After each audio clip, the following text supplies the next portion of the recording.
So here we go. My 14-year-old son wanted a project truck to build and be ready for when he gets his learner's permit when he turns 15 next summer. I don't know anything about building cars, repairing cars, fixing anything.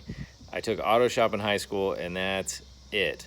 And so complete learning experience for me, but went ahead and started shopping and we got a project. So I'd like to document it as we start to work on it. Here it is. We got ourselves a 1972 Ford F100, which is really super cool. This is a neat truck.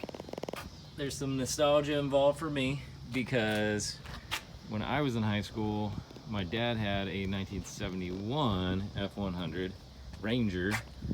This is a Ranger XLT, which is the next trim level up, which is pretty cool. So I just want to do a real quick walk around and then I'll get into some particulars. You can see that it was originally red. I'm told by the VIN decoder that it was candy apple red. And so we probably eventually will bring it up to that again. Again, I don't know anything about any of this. You can see that there's some body work that needs to happen. There's little things here and there.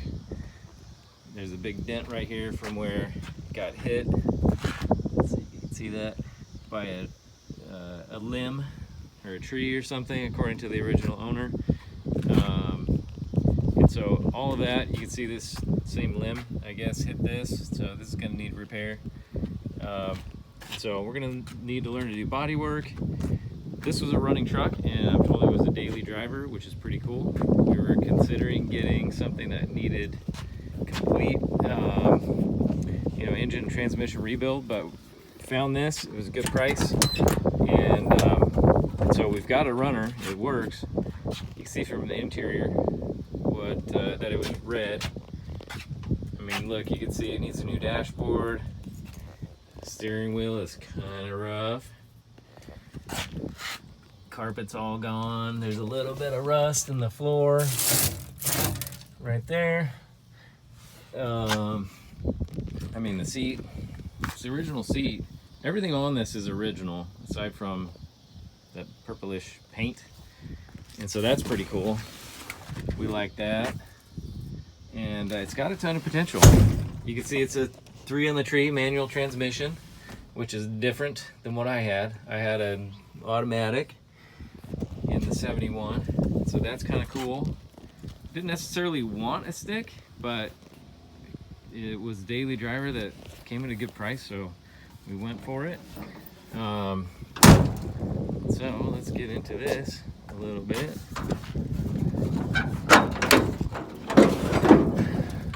So, pardon the tools laying about. This is a 360 FE motor. It seems to be in pretty good working order. There are a couple of leaks on it that we haven't yet identified. We haven't done anything really, for those of you wondering. We've ordered some stuff. You can see the alternator is loose there because we're replacing the belt. There's a couple other things going on, but essentially we've identified so far, okay, we needed new belts. We need to change all of the fluids. We're going to do an oil change. We're going to do a transmission fluid change. We're going to do a differential fluid change, probably drain the radiator and refill that. We're going to pressure wash the whole thing over the weekend and see if we can identify some leaks. So that'll be kind of fun for this weekend. But yeah, here we go. It's a runner. Carter, my son, really wants to take this motor out and paint this engine bay black because he saw that on YouTube someplace, and don't even have a cherry picker or a any place to put the motor, any of that kind of stuff. So that's going to be down the road. But there you go. Wanted to show this.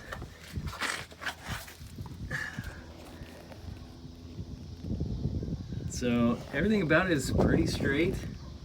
That's cool.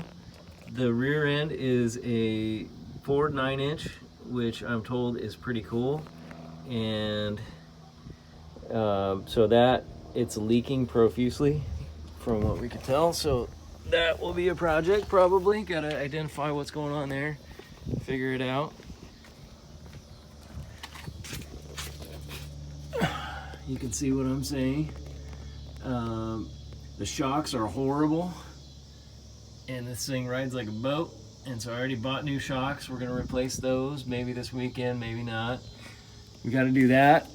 The whole thing is drum brakes all around, which is not really concerning in the back, but in the front I would like to eventually change these out for disc brakes, mainly because this is going to be my son's daily driving truck, and I'd like it to be safe for him. And so eventually we'll do that.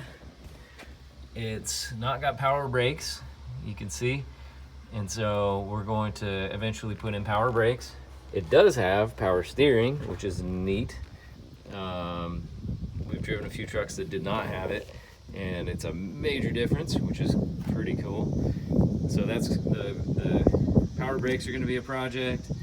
The other thing is this column shifter is quite loose, and the shifting is pretty terrible. It works, but it's not great. I mean, you can see this. This is just loose. That collar is all over the place. Somebody put a hose clamp on it for don't know what reason. I'm told, I've never had one of these, but when you're going in between first and second, it's supposed to be spring loaded into neutral, and then you can go up in a second. The spring must be gone or something. Don't know yet. We got to figure that out.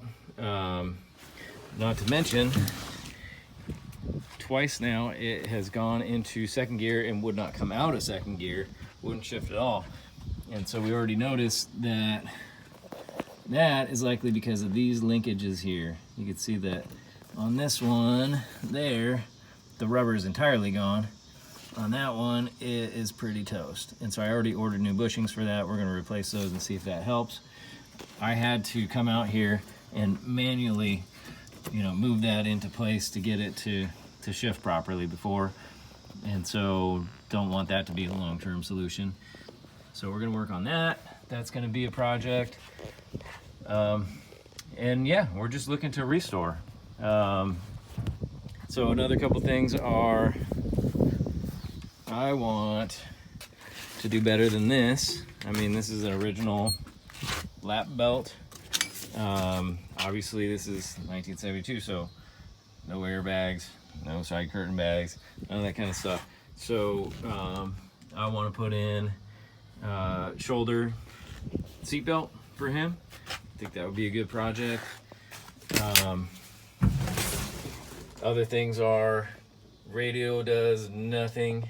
The heat system is, I can't even take it and push it to off. Don't know why. This is just really, you can hear there's a rattle. I mean, it works, but it doesn't work well. So that's gonna need some repair. There's just other little things. I mean, there's little things like that where somebody's got this crazy bolt on the back of this handle, and it has caused this tear over years and years of use.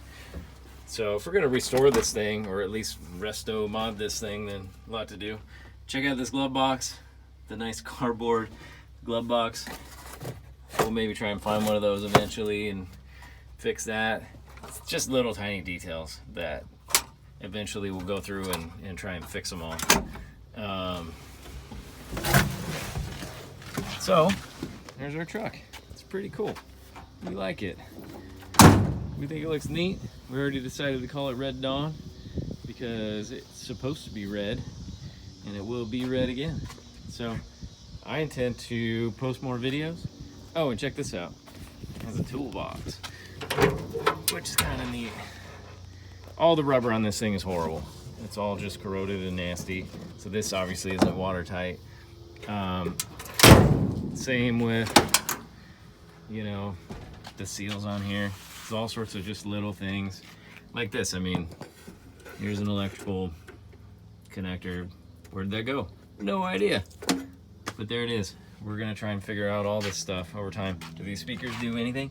Not a clue. They're Boss though, it says right there. So, there you are, Red Dawn, 1972 Ford F100.